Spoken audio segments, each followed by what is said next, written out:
అధిక మాసంలో వచ్చే ఈ పవిత్రమైన పద్మిని ఏకాదశి విష్ణుమూర్తికి అత్యంత ప్రీతికరమైన రోజుగా భావించబడుతుంది. ఈ ఏకాదశిని పురుషోత్తమ ఏకాదశి అని కూడా పిలుస్తారు. సాధారణ ఏకాదశిలా కాకుండా ఇది 3 సంవత్సరాలకు ఒక్కసారి మాత్రమే రావడం వల్ల ఎంతో విశిష్టమైనదిగా పరిగణించబడుతుంది. పురాణాల ప్రకారం ఈ ఒక్క ఏకాదశి వ్రతాన్ని భక్తితో ఆచరిస్తే అశ్వమేధ యాగాలు చేసినంత మహాపుణ్యం లభిస్తుందని పద్మపురాణం చెబుతుంది.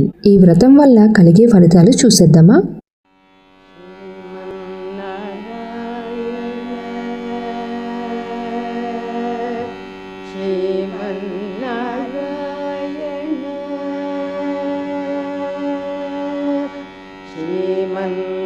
श्रीमन्नारायण श्रीमन्